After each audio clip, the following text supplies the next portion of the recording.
Well, I started to join EPC sometime back. I think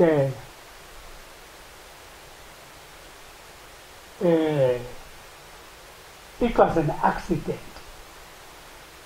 because first and foremost we were at school, in the high school. But basically, I came across the EPC when I was in Daisud, the St. Matriculum. And Kwakuko in 1961 strikes, which was being, canvassed by Mandela. But we never knew who Mandela was, and we were not interested in Mandela. We were interested in the struggle against the oppression. The terrain operator Kuyugu, it is the terrain of our forefathers. Amakaya etu around here are built. We have got 9 closer walls in this area. That's why my father, my parents, my grandfathers ran away from here. They wanted to stay in Fingoland, near Coffee Valley. That's where they stayed. It is because they were running away from the Mflazi Kamlanzi. There's here in Mflazi. Thina sime phezu kwamangcwabo omkhulu. Apha. Balwa apha. 9 wars and they ran away. Sasheka babuya, sabuya, sahlala kwendawo. So sizodibana njalo ke iPC. It is through the stories we got it from our own forefathers that this is what happened some time back during the time of Bonunkaus and others. Kwafika umfo apha kwakuthiwa Smiley. Smiley came from Cape Town. That is the man who inspired us to join the Pan-African Congress of Azania. And fortunately, he is also my relative. And his home is not very far from here. And Smiley had a contact with the likes of P.K. Lubalo, Robert Mangalisobukwe, Elliot Mfaka, and many others in Cape Town.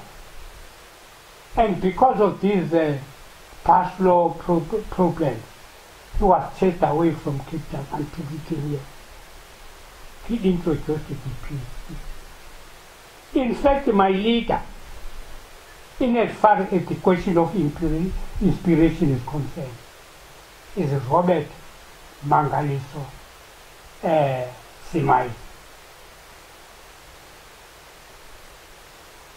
Robert Manasseh Simai, not Mangaliso. Now that is the man who inspired us to join the Pan-African Congress. As far back as 1962 and 1963. That's where we started to be members, seriously, of the Pan-Africanist Congress of Azania. And we became a very big branch here in this locality, as you see it. And we posted the policies of the PAC. And we took the same Robert Mangaliso Sobukwe, Simai, said he must go back to Cape Town to get the documents of the PAC. These are the documents, I'm still keeping them now. Since I got them from Robert Smile, I'm still keeping those documents. And we studied them very thoroughly. And we followed the Sobukwe. Now Smiley is my leader. Before I met the leaders like P.K. Lubalo, because we were forced to go to Lesotho, to our General Secretary, P.K. Lubalo. And we met the men from Port Elizabeth, Ukobos, We met them there. It was because of Smile. And we met Pogela. We met him there in Lesotho.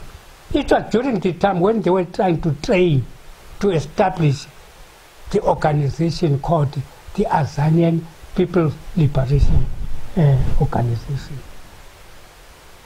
And they started to form the APLA, in Lesotho.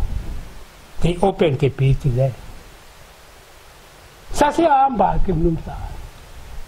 We're going to Lesotho to get some arms. People like Mahlubi Mbandazayo,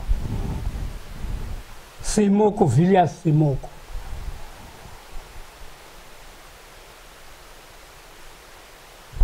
Umfana wase popular money friendly. Who's that?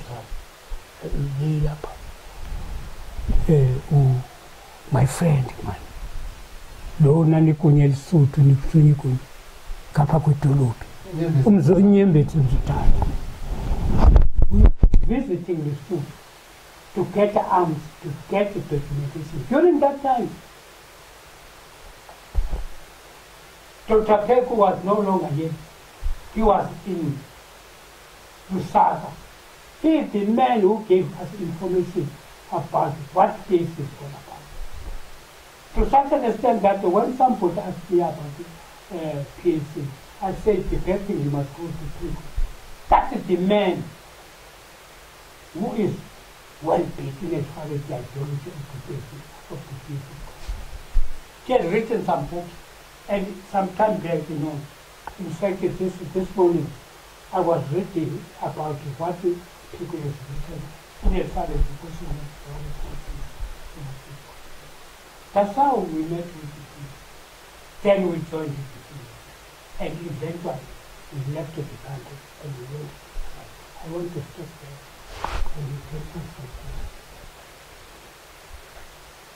Okay. We took a decision at Robben Island and other prisons that will never stop the struggle.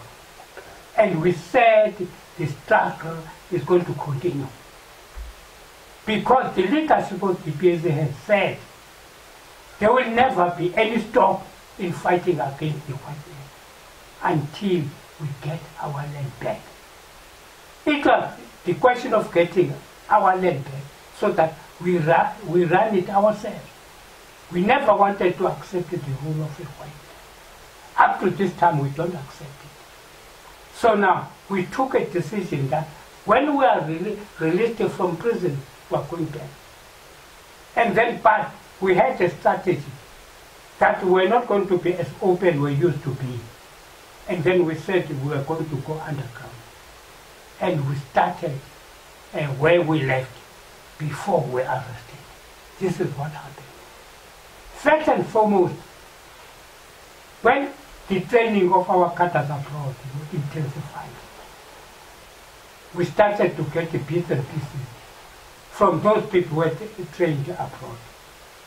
They were coming into the country for military training. That's how we were recruited. That we must go to Tanzania where our forces were being trained. And then we left the country.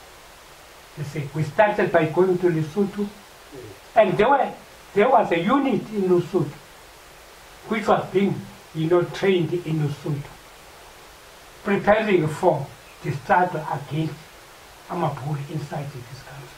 Mm-hmm. And then we started to live bit by bit because we were being recruited for military training. And some elements were going through Swaziland. Mm-hmm. This is what was happening. And others were going through Botswana. But Botswana was still dealing with silence. They were panicking. Mm-hmm. This is what happened. Mm-hmm. Each and every cadre that left for the Afghanistan was being screened thoroughly. Yeah. It was a thorough training. For instance, I'm going to tell you this much. When we got to Lesotho to live in this country now, with my friend in Zoltana, the first thing that happened, were taken to the United Nations High Commission for Refugees for screening, first and foremost, whether we were genuine refugees or we were infiltrators. When they were certified that we were involved in the struggle, they said, you are not going to stay here. You need to go to Tanzania.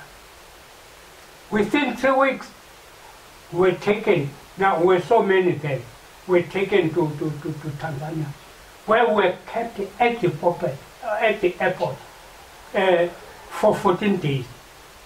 We were not allowed to get into Dar es Salaam. We were kept at the airport. And we were being investigated by the security of Tanzania, whether we were real refugees or freedom fighters. Until Sabelo Palmer was invited to come and also interview us, because we said we belong to Poko and PC, I wanted the same thing. And we stayed there. Now, during the course of, introspection and investigation, we were being analyzed. It was decided that I'm going to be taken to Syria to be a chief representative in Syria, because they wanted somebody to be there in Syria urgently. But as the screening was going on, the investigation was going on. And then Bob Pokela were now involved. Pokela said, I don't want to separate with this man. This man is going to help us, even when we go back to South Africa. He is no longer going to Syria. He's going to stay here. Take this man to the APLA forces. Hence, I was taken to the camps of the APLA forces. There, we were educated on what the struggle is all about.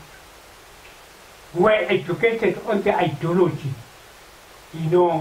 as seen by the PAC and as seen by the Communist Party in Russia, and as seen by the Communist Party in China. That is the type of ideological education we got from them. And after, I think it was after, a month, I was taken out of the camp, because it was discovered that inside the country, I was also a journalist, a freelance journalist. You see, so it was said that I must be infiltrated in the publicity department in Tanzania. And thereafter I was taken to Radio Tanzania, the voice of the Pan-African Congress, to run it. That's how I never went to Syria. It was because of that. But as the time went on, it was decided that, look at this man can be good to be a chief representative. Hence I was taken to Zimbabwe to be a chief representative in Zimbabwe. This is my brief story. That's where, I got more contacts and in Zimbabwe, and even amongst the leadership of Zimbabwe. And